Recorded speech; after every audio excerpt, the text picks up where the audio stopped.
Number 1, वह कौन सा पक्षी है जो अपने आधे दिमाग को सुला सकता है? आपका ऑप्शन है ए तोता, बी बत्तख, सी उल्लू, डी चील।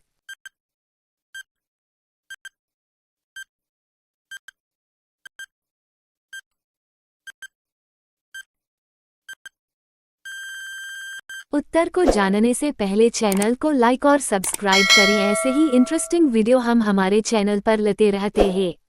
आपका सही जवाब है ऑप्शन बी, बत्तख।